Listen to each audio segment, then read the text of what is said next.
Сәлеметсіздер ме, құрметті 4-ші курс білім алушылары.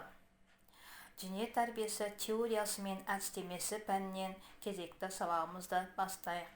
Сіздермен бірге пән оқытушысы Мергенбаева Айгүл Құсайынқызы.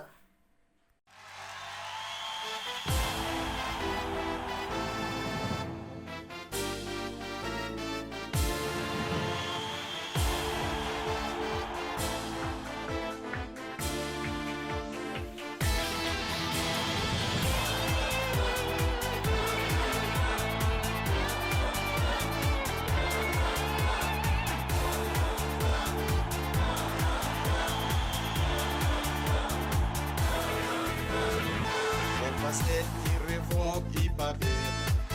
Слышны крики с трибун Казахстан. Мы смогли, оправдали надежды всех, кто нам верит и веру вселял. Закаляется воля в сражениях, олимпийцы храбры, как в бою. Будут слезы от счастья, победы, верим в себя, верим в страну. Развивается флаг на ветру, пробуждает он гордость мою. Будет золото нашим, мы верим, ребят, победят, они победят.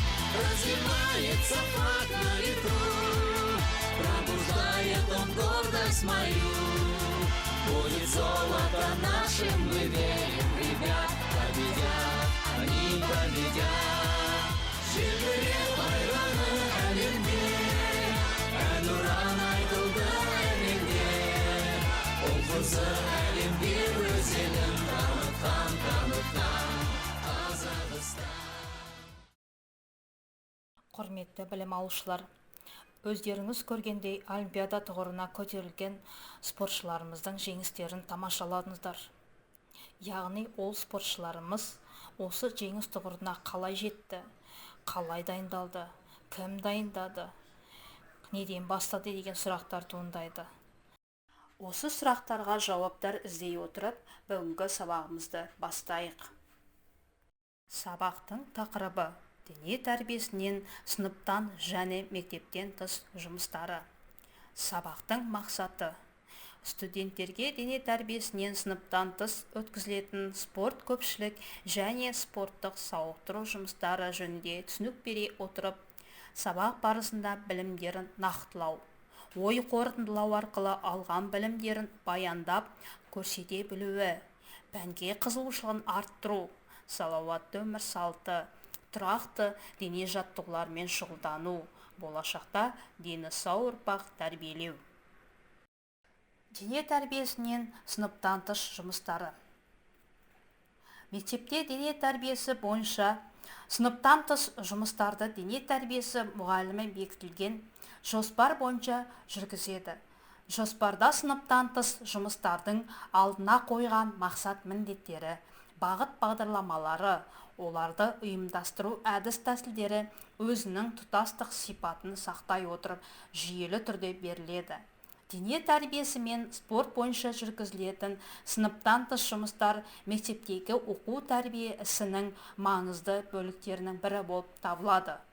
Сондықтан қазіргі кезде осы көпшілік спорт жұмыстары түрлерін ары қарай жетілдіру мектеп дене тәрбиесі ұжымының алдыңғы негізгі бір міндеті болып табылады.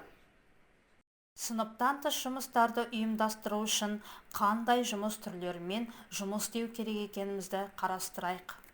Бірінші, спорт түрлерінен өткізілетін жаттықтырулар, яғни секциялар.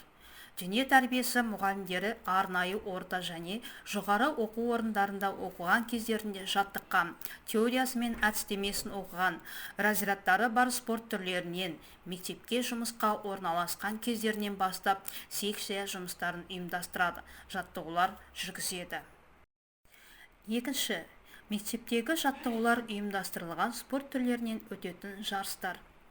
Спорт түрлерінен өткізілетін жарыстарға оқушылардың тұрақты айналысып жүрген спорт түрлерінің жарыстары жатады. Ол жарыстар мектепшілік біріншілігі, басқа мектептің оқушыларымен жолдастық кездесулер, аудандық, қалалық, облыстық, республикалық жарыстар және тағы басқа жарыстар түрлері жүргізіледі.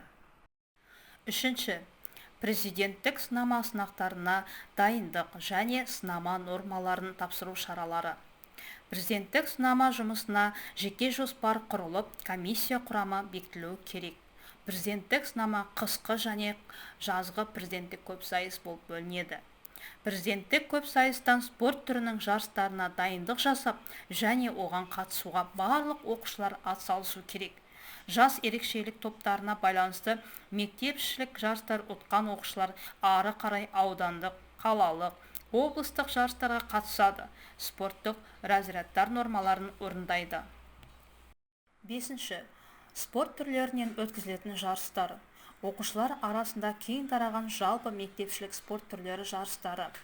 Спорттық жарыстардың негізгі жеңіл атлетикалық көп сайыстардан, дала жарысынан футбол, баскетбол, волейбол, асық, шахмат, дойбы, үстел теннисінен эстафеталық жарыстар, сонымен қатар ережесі бар қозғалмалы ойындардан, шаңғы, коньки жарыстарынан құрастырылады. Алтыншы, туристік жорықтар мен саяхаттар. Спорттық жорықтар, саяхаттар жергілікті жердегі тарихи орындарға, табиғаты жақсы жерлерге, тауларға, өзен-көлдерге бару, танысу, көру мақсатында 1-2 немесе одан да көп күндерге созылып өткізілуі мүмкін.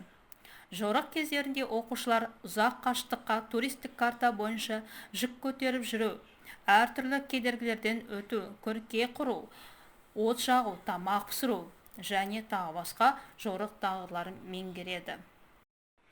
Жорықтың қай түрі болмасын, оған мұқият дайындалу қажет.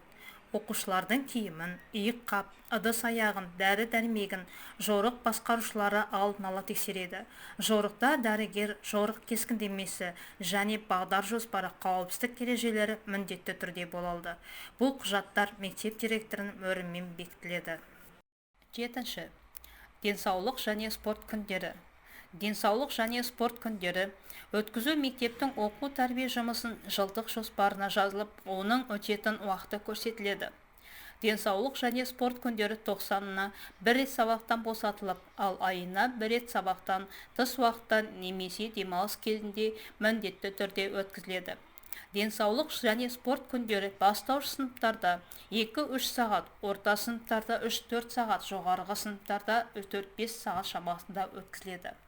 Жарыстардың өтетін уақыты жергілікті ауа райына, мектептің мүліктік қорына, тұрғылықты халықтың әдет-ғұрпына және тағы басқа байланысты белгіленеді. Денсаулық және спорт күндерін 1-ші, 4-ші, 5, 8, 9, 11 сыныптарда бөлек немесе барлығын бір күнде өткізуге болады. Командаларда басқаруға, төрешілікке барлық педагогикалық ұжым, ата-аналар және тағы басқа жұмылдырылады. Жарысты ойдағыдай өткізу үшін қажетті құрал-жабдықтарды, төрешілерді, нұсқаушыларды, үгіт-насихат жұмыстарын өтетін орындарын, алдыңғы қатарлы спортшыларды марапаттау жұмыстары алдын ала дайындалады. 8-ші, спорт мерекелері. Оқу жылының ортасында аяғында спортты насихаттау, дене тәрбиесі жұмыстарын қорытындылау, спортшыларды марапаттау, көңіл көтеру мақсатында жүргізілетін спорт кеші. Жыл көлемінде жетістікке жеткен оқушыларды, спортшыларды насихаттау арқылы мектеп оқушыларын спортқа деген қызығушылығын арттыру болып табылады. Дене тәрбиесінен мектептен тыс жұмыстар дегеніміз не? Мектептен тыс дене тәрбиесі және спорт жұмыстарын мектеп ұжымы оқушылардың ата-аналарымен бірігіп аудандық, қалалық, халыққа білім беру басқармалары ұйымдастырады. Мектептен тыс дене тәрбиесі жұмыстары әртүрлі ұжымды мекемелерде, жұмыс орындарда өткізіледі. Мектептен тыс дене тәрбиесі спорт жұмыстарын жүргізетін мекемелер міндеттері. Жүйелі түрде жаттығумен айналысуға оқушыларды көбірек тарту. Оқушылардың денсаулықтарын нығайтуға, дене қуат дайындығын жоғарылатуға көмектесу. Уақыттарын пайдалы өткізуді ұйымдастыру. Дене мәдениет саласының әрбір бөлімдеріне көпшілік спорттық жұмыстардың өтуіне қызығушылықтарын қалыптастыру, нұсқаушылық және төрешілік дағдыларын қалыптастыру болып келеді. Мектептен тыс мекемелер көптеген мектептің оқушыларын біріктіріп жаттықтырады. Әрбір мекеменің өз педагогикалық ұжымы болады. Әр мекеме өзінің жұмыс істейтін бағыттарда оқушыларды үйрету, жетілдіру, тәрбиелеу жұмыстарын тиімді ұйымдастырады. Мекемелердің қызметші педагогтар құрамы бағдарламалар, ережелер бойынша балаларды оқыту, жаттықтыру, тәрбиелер жұмыстарын жүргізіп отырады. Осы аталған мекемелердегі жұмыстар екі бағытта ұйымдастырылып жүргізіледі. Арнайы және жалпы көпшілік бағыты. Арнайы бағыттар дегеніміз, олар балалар жасөспірімдер спорт мектебі, олимпиадалық ізбасарлар спорт мектебі, жоғарғы спорттық шеберлік мектебі, спорттық мектеп-интернаттар. Жалпы немесе көпшілік бағыт дегеніміз не? Олар жазғы еңбек сауықтыру лагері, стадиондар, су жас туристер станциялары, мәдениет үйлері мен спорттық сауықтыру кешендері, мәдени демалыс парктері, аула клубтары болып келеді. Бүгін біз сыныптан және мектептен тыс жұмыстарын ұйымдастыру түрлерін қарастырдық. Осы бағыт-бағдарлар арқылы мектеп оқушыларына көптеген тәрбиелі міндеттер жүргізетініміз байқалады. Олар адамгершілік, отансүйгіштік, жігерлік қасиеттерді қалыптастыруға, өнегелі, көркемдік танымдарды үйретуге негізделеді.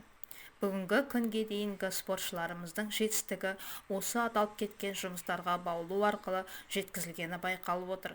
Әрбір спортшының жетістігі мектеп қабырғасынан басталады демекпін. Алғашқы ұстазының, ата-анасының, жаттықтырушыларының жол сілтеуі, көмек көрсетілуі септігін тигізеді. Болашақта сендерде осындай өнегелі, мықты болашақ чемпиондарымызды тәрбиелей аласыздар дегеніне сенімдімін. Осымен бүгінгі сабағымыз аяқталды.